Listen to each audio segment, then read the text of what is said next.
9 de la mañana con 5 minutos en el centro del debate, las condonaciones fiscales. Hoy, en su rueda de prensa de la mañana, Andrés Manuel López Obrador habló sobre este tema. Desde 2007 se han condonado a grandes contribuyentes en el país, a grandes empresas, más de 400,000 millones de pesos. Para que usted se dé una idea de la cifra, del monto de esta cifra, estamos hablando que es 4 veces el gasto de Jalisco al año. Esto se ha perdonado a una centena, un poco más, de grandes contribuyentes que les han perdonado y les han condonado impuestos relacionados precisamente con el tema fiscal. Son 400,000 millones de pesos y solamente 108 personas, en total 108 personas morales, grandes contribuyentes, se han llevado más de 200,000 millones de pesos en condonaciones fiscales. Así lo dijo el presidente López Obrador. Entonces, en total suman 153,530 contribuyentes. El valor actual de estas condonaciones es 400,000 millones de pesos. El valor histórico son como 100,000 millones menos, pero esto es el valor actual. Que en el periodo de los últimos 12 años, el 54% del monto total de lo condonado se concentró en 108 contribuyentes del sector privado.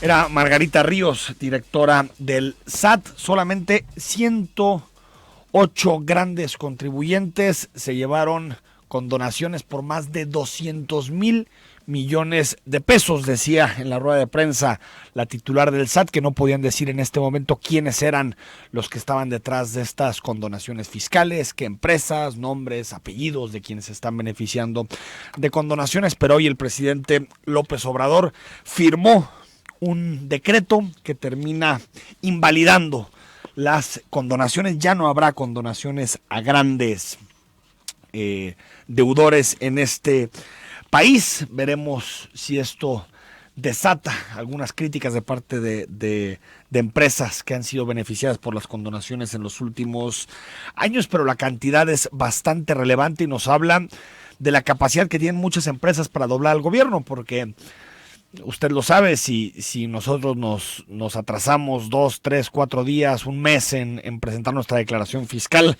ya tenemos los correos amenazantes del SAT, de Hacienda, en donde pues se meten a revisar nuestras cuentas para saber cuánto ingresamos, cuánto terminamos por reportar. Y en el caso de los grandes contribuyentes de este país, las grandes empresas, pues parece que tienen un régimen de excepción. Sería interesante saber quiénes son los que se benefician de este tipo de acuerdos, y también si, digamos, una nueva política fiscal puede permitir recaudar más recursos y que se inviertan en temas prioritarios para la sociedad. Hay un asunto ahí de transparencia también, que no se pueden revelar algunos nombres. Veremos hasta dónde llega López Obrador con este tema. Viernes pasado, protestas por desapariciones en Jalisco.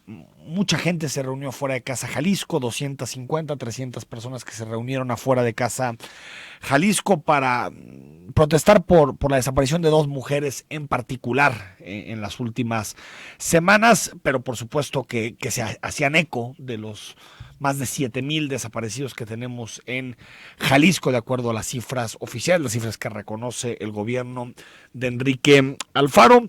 Hubo 2 momentos, creo que un primer momento en donde la protesta fue dura, enfática, pidiendo que el gobernador del estado saliera, que diera la cara frente a las manifestantes.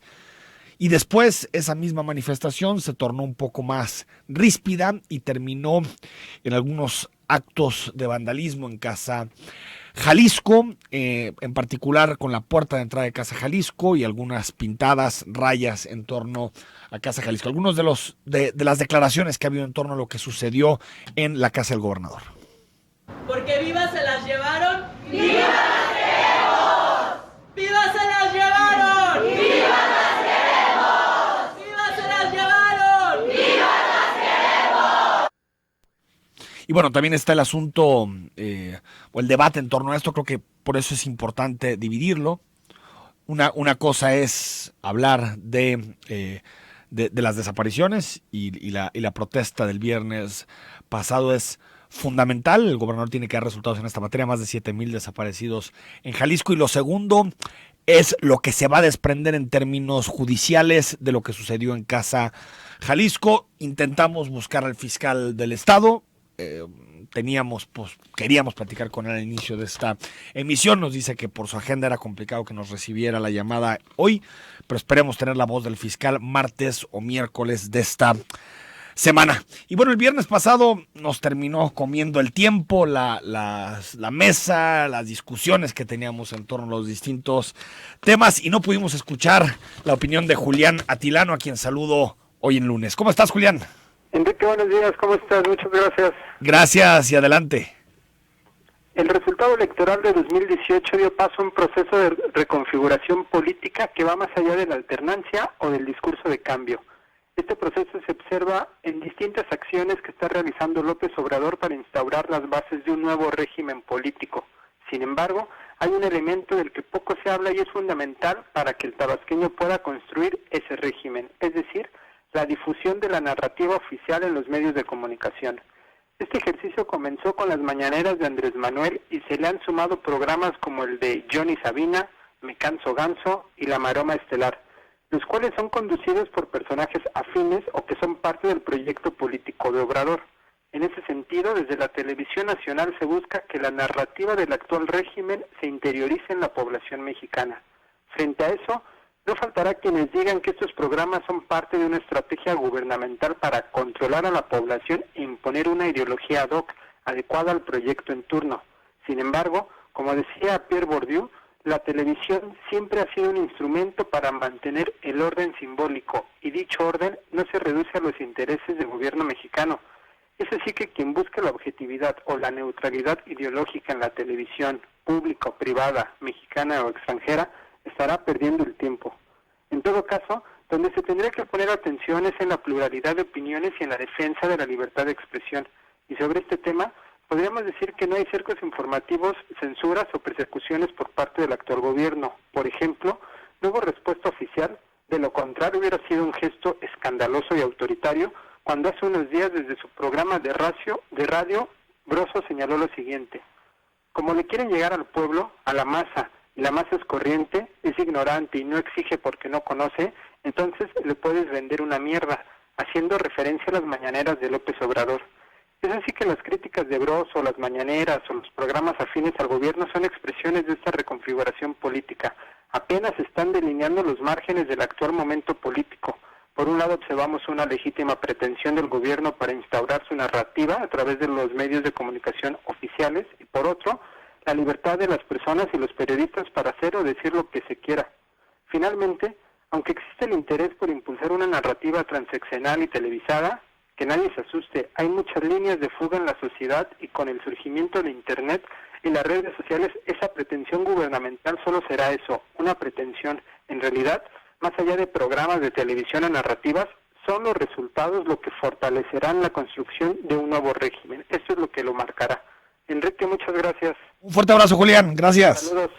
Julián Atilano, sociólogo del Colegio de México. También hoy una investigación extensa que elabora Mexicanos Unidos contra la Corrupción y la Impunidad, esta organización en donde hay distintos periodistas involucrados, medios de comunicación que también hacen periodismo de investigación y que trata o que tiene que ver con el negocio farmacéutico de Carlos Lomelí, del actual delegado de programas sociales en Jalisco. Desde la campaña este tema ya saltó a la luz pública. Si usted recuerda, Carlos Lomelí nos acompañó y hablamos mucho de este asunto, de sus negocios, porque Carlos Lomelí le vende al gobierno medicinas a distintos gobiernos estatales, federales, de distintas entidades federativas, pero la información nueva que ahora coloca sobre la mesa Mexicanos Unidos contra la Corrupción y la Impunidad es que ya en 2019, ya siendo funcionario público, ya siendo funcionario federal, una de sus empresas abastecedora de insumos para la salud, Avisalud, ganó en lo que va de 2019 más de 164 millones de pesos adjudicados por el gobierno federal de López Obrador. Y no solo eso, también a partir de diciembre de 2018 ganó otro contrato con el gobierno de Morena en Veracruz por una cantidad de 36 millones de pesos. Y bueno, habla este reportaje que ahí está en la página de Mexicanos Unidos contra la Corrupción y la Impunidad y que también puedes revisar en El País y en otros medios de comunicación que hoy replican esta información, es que Carlos Lomelí tiene una serie de empresas, o está vinculado a una serie de empresas donde está su mujer, donde están hermanos, donde están familiares, varias personas cercanas, políticos cercanos, que de alguna forma lo que hacen estas empresas es ganar contratos con la administración pública.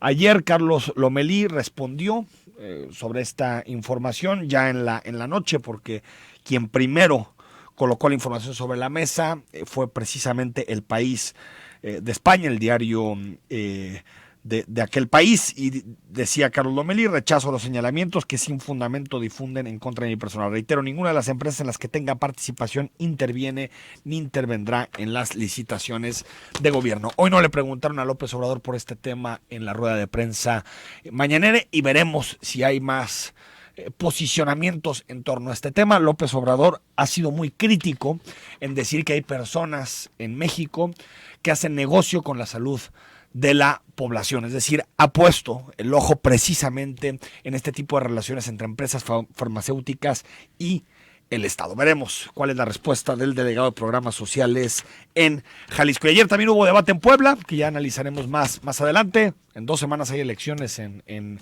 esta entidad, elecciones extraordinarias, y vamos a tener tiempo de profundizar en las principales frases que dejó este debate a la gubernatura.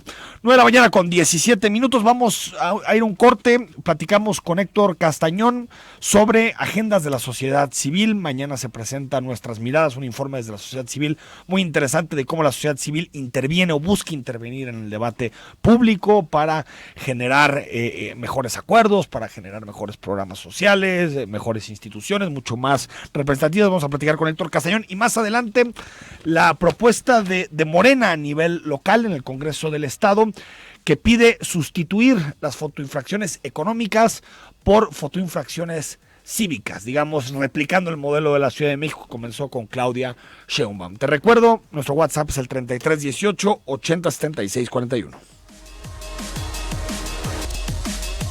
9:00 con 21 minutos. Recuerda el WhatsApp 3318 8076 41 si quieres opinar de cualquiera de los temas con los que comenzamos esta semana. No habíamos tenido la posibilidad de comentar las protestas por los desaparecidos afuera de Casa Jalisco. Danos tu opinión, y vamos a tener hoy posibilidad de platicar con el fiscal para saber cuáles sean los procedimientos que se seguían en torno a este tema. Sin embargo, parece que entre mañana y el miércoles podemos tener unos minutos con el fiscal del Estado, o sobre la investigación que publica hoy Mexicanos Unidos contra la Corrupción y la Impunidad, en donde identifica algunos contratos que han ganado empresas cercanas a Carlos Lomelí, en particular con el gobierno federal y con Veracruz, empresas farmacéuticas, o también las condonaciones a grandes empresas de las que habló hoy López Obrador en su rueda de prensa de la mañana, con donaciones por más de 400 mil millones de pesos en los sexenios de Peña Nieto y Calderón, y solamente 108 grandes contribuyentes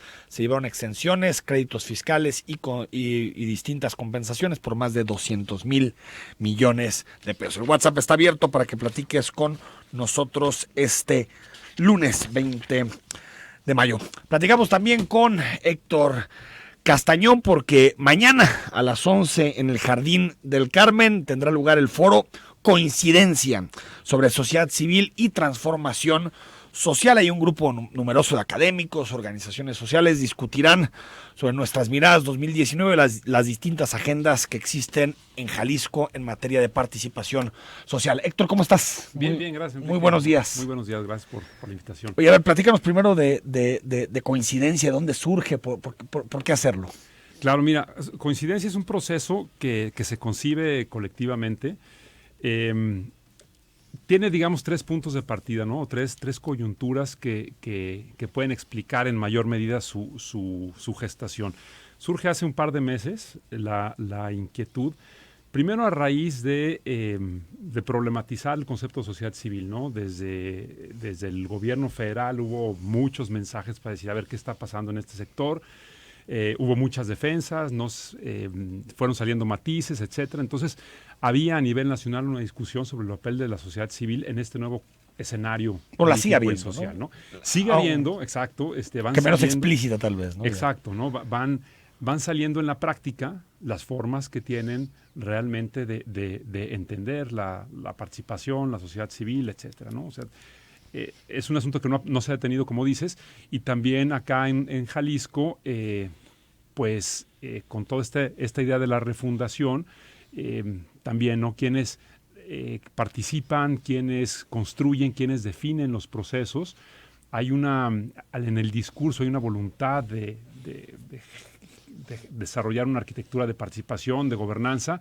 Sin embargo, en la práctica también hemos visto que no siempre ese discurso está del todo apropiado. Acompañado por hechos. Áreas, ¿no? Ese es, digamos, ese primer debate. El segundo es que realmente nosotros veíamos en condiciones para un cambio de paradigma, para reformular toda una serie de prioridades, actualizar diagnósticos con un cambio de gobierno, ¿no?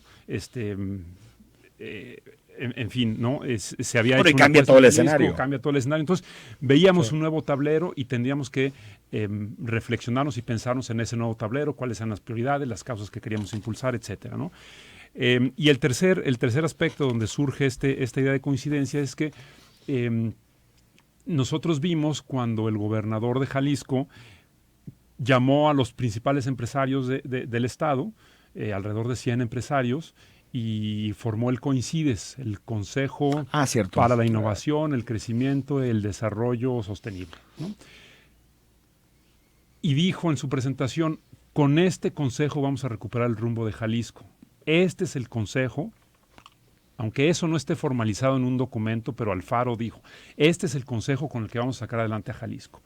Y ese consejo tenía una racionalidad predominante, la racionalidad económica, que es absolutamente necesaria, es una de las dimensiones del desarrollo sostenible, pero carecía de la perspectiva social y de la perspectiva ambiental, ¿no? Entonces, digamos, opuesto a la incidencia.co, la incidencia de las corporaciones, la incidencia del sector privado, había la necesidad de desarrollar un espacio de incidencia desde otras lógicas, desde otros espacios, desde otras narrativas, desde otras concepciones del desarrollo, en donde se privilegie, digamos, lo común, la colaboración, etcétera. Entonces, coincidencia surge como respuesta un poco a este coincides, justamente con la intención de poner sobre la mesa otros temas, otras perspectivas que tienen que estar contempladas en el desarrollo de Jalisco, sobre todo en un contexto de que se está definiendo el plan estatal de desarrollo y gobernanza para el Estado. Entonces, ahí en ese proceso. En estas tres coyunturas, ¿no? Sociedad civil, el cambio de paradigma que ven cómo se altera el tablero político luego de las elecciones del 1 de julio y la reacción a este consejo eminentemente económico, ¿no? En donde hay ideas pues muy claras sobre productividad, eficiencia, pero se dejan de lado otros elementos. En ese mismo sentido, doctor, ¿quién integra coincidencia? Coincidencia surge del reconocimiento desde muchos espacios de la necesidad de articular y fortalecer sociedad civil, pero también reflexionar sobre los puntos débiles de sociedad civil, ¿no? En el momento, en estas últimas décadas en que se va configurando como un espacio de poder, pues el poder llama también intereses particulares. Ciertamente en sociedad civil se escondían algunos intereses particulares, se operaban fondos de manera discrecional, etcétera, ¿no? Entonces, digamos que nunca se pretende abarcar todo el universo tan amplio de sociedad civil.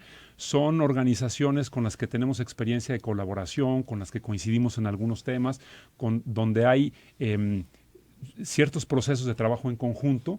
Entonces, no es un grupo limitado de organizaciones. Lo que se busca es justamente ampliar la discusión para escuchar otras voces, otras perspectivas de la misma sociedad civil, ¿no? Pero digamos que, por ejemplo, el día de mañana en el informe nos estarán acompañando Guadalupe Ramos de Clarín, sí, ¿no? Sí. Que ha llevado toda esta agenda de género como ente transversal. Nos estará acompañando Augusto Chacón de Jalisco Cómo Vamos, Alberto Vallardo, que también trabaja en sociedad civil, pero mucho más desde la academia, David Pérez Rulfo, de Corporativa de Fundaciones, y María González de IMDEC, que trabaja mucho desde las bastante perspectivas de las transversal aparte, comunidades. ¿no? Exacto. Entonces, ciertamente ahí vemos una diversidad y una riqueza de instituciones muy sólidas, ¿no? De trabajo realmente muy serio, que lo que queremos es que nos compartan sus perspectivas para la participación y la incidencia en Jalisco, ¿no? Entonces, digamos, en el ejercicio de coincidencias participaron alrededor de 150 entre organizaciones, académicos, con mucha voluntad de debate, con mucha voluntad de construcción y de poner en blanco y negro cuáles son las causas que les interesan, ¿no? No necesariamente entrar en un juego de poder a ver qué se consigue por debajo de la mesa, sino poner sobre la mesa. Creemos que esta agenda es cuáles importante. son, exacto. Y vamos a construir alianzas con los distintos sectores en la medida que pues vayamos orientados hacia estas metas. Aparte, esa voz es necesaria, ¿no? En términos, Héctor, de articulación, porque hay muchos temas que están en el debate público todos los días y que de pronto vemos, por ejemplo, el escenario en Jalisco, pues una oposición muy debilitada, vemos, como tú decías, como la etiqueta de sociedad civil que tuvo mucho peso tal vez en los últimos años, ha ido perdiendo un poquito en el debate público porque Andrés Manuel ha empezado a asociar con las clases altas y con el empresariado, ¿no? Como una estrategia de los empresarios para esconder sus verdaderos intereses. Pero, por ejemplo, la semana pasada está el debate sobre la presa del Zapotillo. Claro. Es un asunto donde organizaciones sociales han estado. Ahorita hablabas de IMDEC. Está también el debate sobre las mujeres, sobre todo lo que ha supuesto. Y tal vez ese tipo de articulaciones, hubo manifestaciones y tal vez, digamos, los golpes de timón que ha dado el gobernador creo que tienen que ver con exigencias sociales, no porque le tenga miedo a la oposición en el Congreso, pero sí es necesaria, ¿no? En este momento político a nivel nacional y local es necesaria una sociedad civil pujante y que sea un contrapeso, ¿no? Sí, mira, yo creo que las fuerzas políticas de oposición en el Congreso, por ejemplo, las de los partidos políticos, quizá están resultando muy cómodas para el gobernador porque justamente saben exactamente lo que están esperando, saben cómo pactar, saben cómo negociar. Sin embargo, con sociedad civil es mucho más compleja la situación, ¿no? Ahí chocan dos modelos, ¿no? Alfaro se construyó bajo el modelo de un hombre fuerte, sí, con capacidad de decisión, con capacidad de movilización, pero muy vertical, ¿no? Él espera que la sociedad civil reaccione. Él tiene, digamos, como esta comprensión de proveedor. Ya me eligieron y yo les voy a cumplir y ahí les va, ¿no? Que antes no la tenía, Héctor. Yo creo que, cierto, coincido en que... Tlajomulco, hay un discurso de participación ciudadana muy, muy clara, ¿no? Exacto. O sea, eso se ha ido perdiendo con el tiempo. Sí, así es. Y yo creo que con este aumento de escala, pues hay un reto en cómo definir una arquitectura que realmente permita abrir espacios de participación, pero sobre todo procesar la participación. Entonces, en donde vemos las principales dificultades del gobierno es cómo realmente procesar la participación ciudadana, porque hacíamos una metáfora con algunas organizaciones. Hoy vemos al gobierno de Jalisco como un edificio, si lo entendiéramos como un edificio, en donde la planta baja tiene puertas abiertas, ¿no? Hay salitas para recibirte, hay un discurso, hay una voluntad de atenderte, de sentarte y dialogar, pero los elevadores al segundo, tercero y cuarto están, o sea, no están operando, están descompuestos, ¿no? No hay posibilidad de realmente sentarte con quienes operan los programas, quienes toman las decisiones, ¿no? Entonces, creemos que las puertas están abiertas, entre comillas, en un ejercicio que hicimos. Que es como una encuesta, ¿no? Un sondeo que levantaron. Un sondeo entre estas organizaciones que participaron en el ejercicio de coincidencias, te digo, alrededor de 150 entre integrantes de comunidades, academia y organizaciones.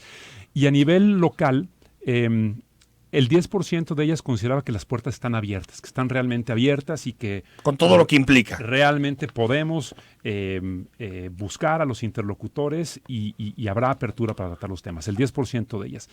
El 70%, sin embargo, consideraba que en el discurso están abiertas, pero en la práctica todavía no hay manifestación de que realmente estén moviendo, ¿no? Que estén reprogramando la maquinaria, ¿no?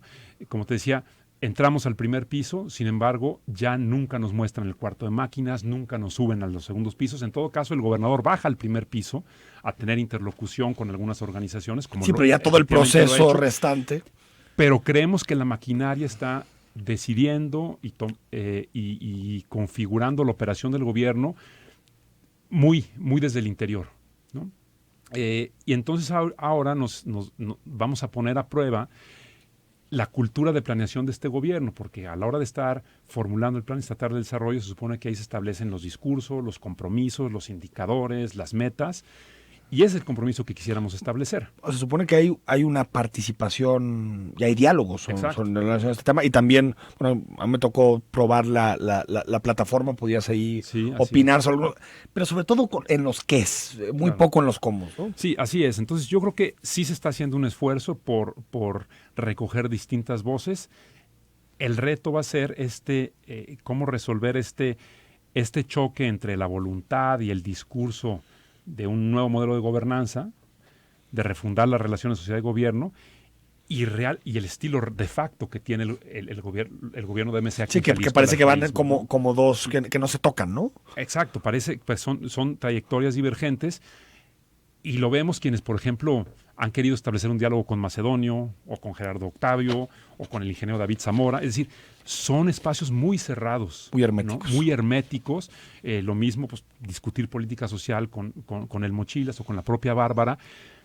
Como es un esquema tan centralizado, los funcionarios están volteando hacia arriba y no hacia la sociedad civil o no hacia otros actores, ¿no? Entonces, ese es un poco el reto, ¿no? Cómo transitar de una estructura muy jerárquica, centralizada y vertical, que cumple ciertas funciones, que ayuda a tomar decisiones rápido, a ejecutar rápido.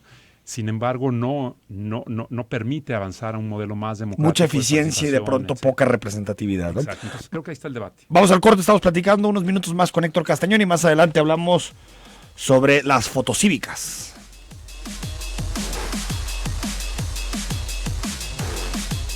9:39 a.m. Gracias por estar en contacto y en comunicación con nosotros. Twitter y Facebook, @Zona 3 Noticias, y también a través del WhatsApp 3318-8076-41. Estamos platicando con Héctor Castañón, que es académico, activista, integrante del colectivo Tómala todavía, ¿no? Sí, integrante del colectivo Tómala, porque mañana a las 11 en el Jardín del Carmen tendrá lugar el foro Coincidencia, que me decías en el corte, Héctor, que la idea es que esta es una plataforma permanente de diálogo, intercambio de puntos de vista en materia de sociedad civil. Es decir, no solamente es un foro. Claro. ¿No? Lo que incluye el informe que vamos a compartir mañana con la opinión pública y los medios de comunicación es un documento que consta de 3 partes. La primera tiene que ver con una lectura de la situación a nivel local y nacional, ¿no? Desde las organizaciones, la academia y las comunidades. Entonces es un diagnóstico en el medio en que nos encontramos y por dónde estamos viendo perspectivas. El segundo elemento tiene que ver con una revisión de las prioridades para una agenda de coincidencias, ¿no? Sabemos que hay muchas causas que defienden las organizaciones, pero la particularidad de este ejercicio es identificar en cuáles coincidimos. Entonces, Jalisco, digamos, el documento incluye una revisión que hizo Jalisco, cómo vamos del 95 a la fecha, sobre las prioridades para Jalisco en los distintos ejercicios de seguridad, de aguas, desarrollo urbano. Exacto, ¿no? Entonces vemos una evolución histórica de las prioridades y hoy hacemos un corte, ¿no? En sociedad civil para decir, en estas agendas podemos articularnos, y lo que propone son bases para una agenda compartida. Que es algo similar, perdón, Héctor, a lo que publicaron previo a la elección de 2018. Sí. Donde había una agenda muy clara, incluso por eje, exacto, por eje del debate público. Exacto. En el ejercicio de nuestras miradas identificamos 13 agendas. Sin embargo, lo que hicimos esta vez es poner esas agendas en diálogo, ¿no? Justamente buscando una articulación, que es el tercer componente del ejercicio de coincidencias. Cómo le damos estabilidad, ¿no? Institucionalidad a esta articulación de sociedad civil, porque más allá de identificar prioridades, sabemos que las agendas van cambiando, sabemos que surgen coyunturas, ¿no? Entonces, en la medida que tengamos una mejor articulación entre las distintas causas de sociedad civil, pues podemos plantear soluciones integradas a problemas más complejos, ¿no? Podemos entender mucho mejor cómo están interrelacionadas las distintas y condicionadas las distintas causas. Entonces, creo que esto es el paso siguiente que estamos dando, ¿no? Cómo articularnos en un espacio, colectivos, organizaciones, comunidades y academia, para tener más presentes las prioridades de agenda y darle seguimiento a los... Y también visibilizar algunos, ¿no? Porque hay temas, por ejemplo, ahorita hablamos género, desaparecidos, asuntos de movilidad no motorizada, que tienen mucha visibilidad pública, que se discuten permanentemente sobre este tipo de temas, pero hay otros que, por ejemplo, desapareció el Instituto Jalisciense de las Mujeres y fue un gran debate estatal, desapareció el Instituto Jalisciense de los Jóvenes y no hubo ningún debate sobre el tema, porque no hay colectivos organizados de sociedad civil que digan, oigan, es importante que exista un espacio para discutir los temas de la juventud. Me parece que tiene que ver con, muchas veces en el debate público, donde hay colectivos que ya llevan muchos años, con mucha experiencia, con mucho aprendizaje, que tienen capacidad de movilizarse, que tienen voluntad, que se han ido profesionalizando, y en donde no existe tejido organizativo, ¿no? Claro. Este ejercicio nos permitió identificar en qué comunidades hay más energía, ¿no? Sí. Y precisamente porque sabemos que los problemas están interconectados, ¿no? El tema de las mujeres pues tiene que ver con el sistema anticorrupción, con los mecanismos para combate a la pobreza y la desigualdad, con la política económica salarial, ¿no? Con la política educativa, es decir, estamos complejizando las discusiones, estamos entendiendo cómo hay una codependencia de las causas y por eso el tema de género no es ajeno a los temas de pobreza y desigualdad, a los temas de desarrollo económico, a los temas de ciudad incluso, etcétera, ¿no? Entonces, creo que estamos ganando ese reconocimiento y sobre todo esta plataforma de solidaridad para decir la causa de las mujeres es también nuestra causa, porque tiene implicaciones en distintos campos de la vida social y económica que sabemos que es importante atender. A quien le interese, casi nos tenemos que ir, Héctor, a quien le interese puede acudir, será abierto, es invitación, registro. Sí, digamos, el formato es como de presentación de una publicación, es una rueda de prensa, es un evento abierto, todos los ejercicios de coincidencia han sido abiertos, pueden asistir o encontrar la transmisión en el Facebook Live de Tómala, mañana a partir de las 11 de la mañana, en la página de Facebook de Tómala, en la página web a partir de las 11 se liberará el informe y pues lo importante es, más allá del evento, que ojalá que nos pudieran acompañar o estar atentos, es sostener esta comunicación, esta articulación desde sociedad civil, no para sustituir el papel del gobierno, sino para exigir que haga su trabajo y para ir enriqueciendo las estrategias, las fórmulas, las apuestas, etcétera. Héctor Castañón, gracias por estar aquí con nosotros, gracias por tu tiempo y por las discusiones, gracias. Ahí vamos a revisar a fondo el documento. Vamos al corte y hablamos con el coordinador de los diputados de Morena, con Bruno Blancas, por este tema de las fotos cívicas y también por la información que se publica hoy sobre las empresas farmacéuticas cercanas a Carlos Lomelí. Muy bien.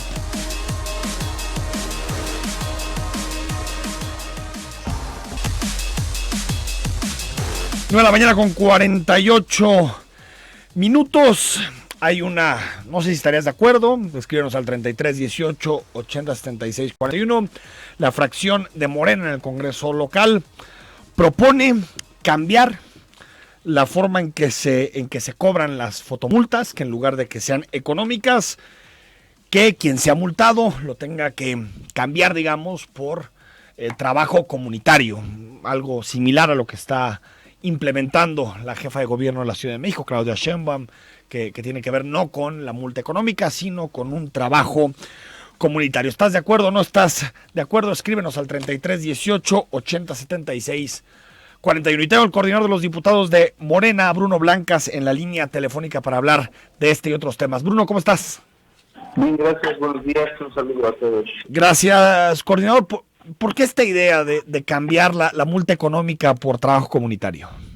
Mire, en origen lo que estábamos buscando es que se le pudiera dar transparencia a los millones de pesos que se recaudan en este rubro. Sí.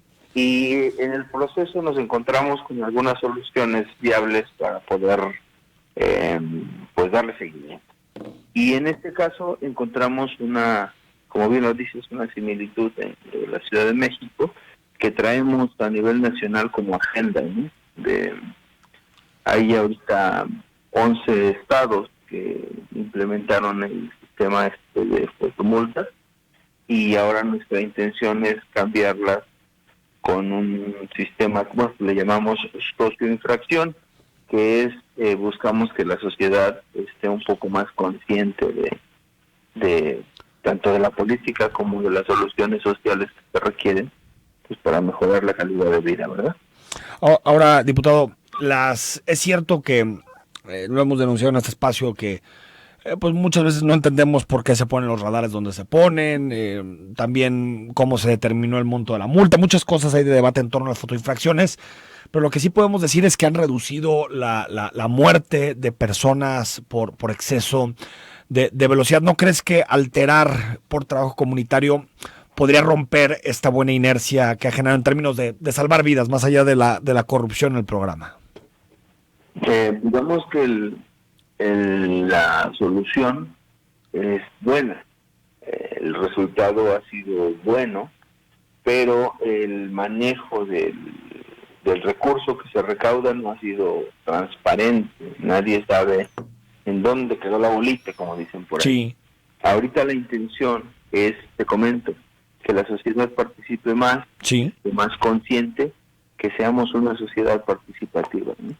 Y Pero estamos queriendo pues meternos más en que la población que cumpla una infracción, en vez de que sea monetario sí.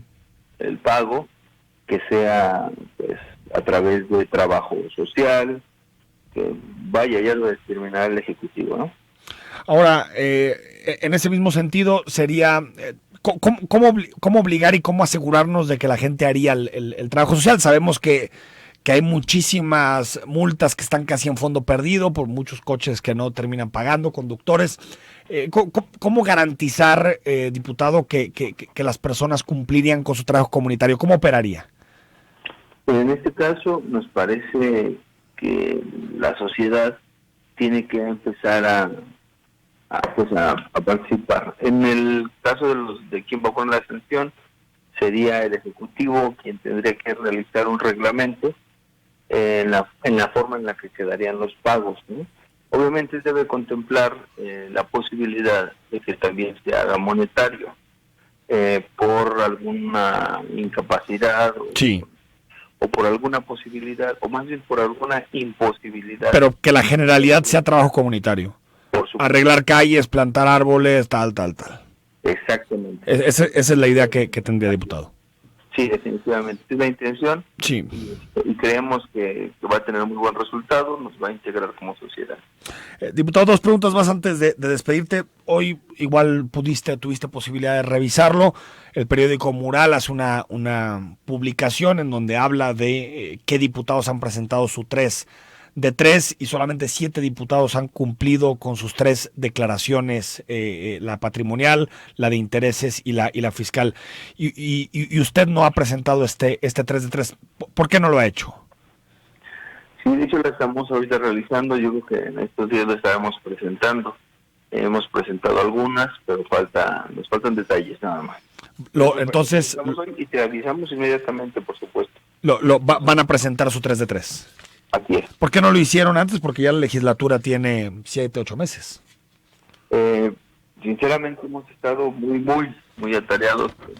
Esta legislatura creo que ha roto récord por lo que hemos visto con el trabajo que se ha tenido. Sí. Y no han tenido tiempo para realizar las declaraciones. Y realmente ha sido bastante, pues muchísimo trabajo. Sinceramente hemos estado para arriba y para abajo, y como sabes, nosotros, bueno, en mi caso yo vivo en Puerto Vallarta, ¿no? Sí. Y ha estado bastante complicado, pero en esta semana queda sin problemas, que fue que ojalá la hacemos llegar para que nos ayudes a difundirla, por favor. En esta semana, entonces. Sí. Diputado Bruno Blanquez, antes de despedirlo, no sé si vio el reportaje sobre Carlos Lomelí que publica hoy Mexicanos Unidos contra la Corrupción. No lo vi. Bueno, habla de contratos que está obteniendo empresas vinculadas farmacéuticas a Carlos Lomelí. ¿Qué le parece esta información? Pues mira, confiamos en que, bueno, yo confío en Carlos. Sí. Lo conozco. Y creo que es parte de esta guerra que traen contra todos los participantes de la Cuarta Transformación, ¿no? Recordemos que ya antes también lo habían atacado Yo confío y considero que se va a aclarar si hubiera algo. No conozco exactamente el reportaje, pero me imagino que ha de ser una de estos ataques. Bueno, es una organización, y lo publica El País también, un periódico de España, lo publica hoy Grupo Reforma. Diputado, gracias. Al contrario, les agradezco y confiamos en que vayan bien las cosas. Yo creo que esta cuarta transformación lleva una buena ruta. Te comento, el fin de semana pasado estuvimos en Querétaro, sí, justamente con los coordinadores de todas las bancadas del país, de todos los diputados locales. Ajá, de todos los locales, y precisamente estuvimos fortaleciendo este tema de la búsqueda de la cuarta transformación en un trabajo conjunto para que podamos en origen homologar los estados, sí, a las reglas, a las leyes que establece la federación, y obviamente tropicalizadas, sí, porque no es lo mismo a nivel nacional que a nivel local, ¿no? Así es. Diputado, gracias, buen día. Gracias, buen día. Te agradezco y buen día, hasta luego. Diputado Bruno Blancas, coordinador de los legisladores de Morena, sobre pues las fotoinfracciones comunitarias. No sé, yo tengo dudas con ese proyecto. Creo que lo que se tiene que hacer con las fotoinfracciones es transparentarlas, que se ate la recaudación a proyectos de infraestructura y a proyectos de transporte público, pero creo que la multa económica, lo que se quiere hacer es salvar vidas. Al final, sabemos que un choque a una alta velocidad tiene pues mayores probabilidades de generar fatalidad, muertes, y por lo tanto creo que es importante que no se haga demagogia o que no se haga demagogia con este tipo de cosas. Bueno, Daniel Navarro dice, quiero ver que ese diputado ponga ese pretexto en la iniciativa privada para ver si conserva su chamba. Bueno, le diría al jefe que ha tenido mucho trabajo y que por lo tanto no pudo cumplir. Desde que se inventaron las excusas se acabaron, pues sí. Gracias, José Luis. Julio dice, que chafa ese coordinador, qué cinismo decir que no ha presentado su 3 de 3 por falta de tiempo, son unos corruptos al igual que su jefe Lomelí. Blanca Moreno, buenos días, Enrique, por favor, qué malos somos en pensar mal de Lomelí, por favor. Pues sí, pues no es pensar mal, digo, ahí está la información. Yo creo que siempre ha sido la pata débil del discurso de Lomelí, y ahí ves cómo hay una contradicción de un presidente de la República, López Obrador, que cada que habla del tema de salud dice que hay políticos de todos los partidos que han lucrado con el tema de la salud, con las concesiones, con todo, y luego nos damos cuenta que muchos de ellos, o algunos de ellos, precisamente están en su proyecto político. Creo que es importante que se aclaren este tipo de información, porque no es no es, digamos, que estés hablando de que en las empresas estas que están ganando contratos haya gente pues muy lejana a Carlos Lomelí. Pues estamos hablando de familiares, de políticos, de gente cercana a su proyecto. Jesús García, Enrique, buen día. ¿Por qué no se trabajo comunitario a los delincuentes? Serviría más. 7092, sobre el reportaje de Carlos Lomelí, el diputado dijo, no lo conozco y no lo vi, pero seguro es un ataque para los integrantes de la Cuarta Transformación. Pues sí, sin haber visto la información, ya tenía su opinión sobre cuáles eran los... Ay, me dice Blanca que es sarcasmo su comentario. Sí, no, sabía que era sarcasmo, Blanca, el comentario sobre el reportaje. Nos vamos. Mañana martes está con nosotros Esteban Estrada. Vamos a hablar sobre una ley nueva sobre regulación. Vamos a platicar con él de ese tema y bueno, vamos a abordar por supuesto todos los temas relacionados con la agenda pública. Soy Enrique Tucen y recuperamos la conversación mañana a las 9.